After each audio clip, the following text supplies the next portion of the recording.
में आप सभी को सुस्वागतम। जी हाँ, विजयदशमी के मौके पर राष्ट्रीय स्वयंसेवक संघ यानी आरएसएस के प्रमुख मोहन भागवत जी ने मणिपुर हिंसा का मुद्दा उठा दिया। उन्होंने कहा कि हैरानी होती है कि सालों से शांत रहे मणिपुर में अचानक कैसे आग लग गई। खास बात है कि संसद के मानसून और विशेष क्षेत्र में भी मणिपुर हिंसा का मुद्दा जमकर गूंजा था।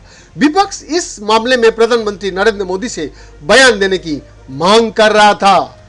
संघ प्रमुख ने पूर्वोत्तर राज्यों मणिपुर की बिगड़ती स्थिति पर हैरानी जाहिर की। उन्होंने सवाल किए, लगभग एक दशक से शांत मणिपुर में अचानक ये आपसी फूट की आग कैसे लग गई?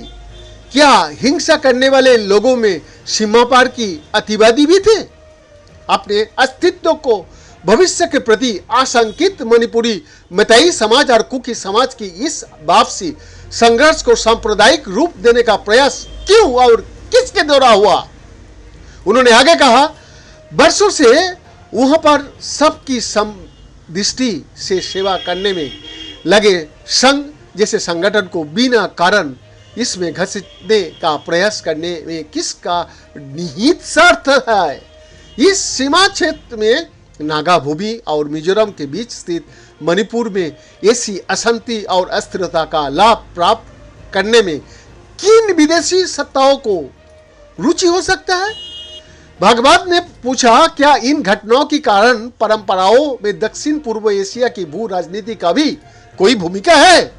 देश में मजबूत सरकार के होते हुए भी ये हिंसा किन की बलबूते इतने दिन बेरोक-टोक चलती रही है? गत 9 वर्ष से चल रही शांति की स्थिति को बरकरार रखना चाहने वाली राज्य सरकार होकर भी ये हिंसा क्यों भड़की और चलती रही? संघ प्रमुख के मुताबिक आज की स्थिति में जब संघर्षरत दोनों पक्ष के लोग शांति चाह रहा है, उस दिशा में कोई सकारात्मक कदम उठता हुआ दिखती ही कोई हादसा करवा दिया जाता है। फिर से विद्वेष और हिंसा भड़काने वाली ताकत कौन सी है? उन्होंने लोगों को 2024 का लोकसभा चुनाव से पहले भावनाएं भड़काकर वोट हासिल करने की कोशिश के प्रति आगाह किया। आरएसएस प्रमुख ने लोगों से देश की एकता, अखंडता, पहचान और विकास को ध्यान में रखते हुए मतदान करने का भी आह्वान किए। बीएन का रिपोर्ट, FTV हिंदी।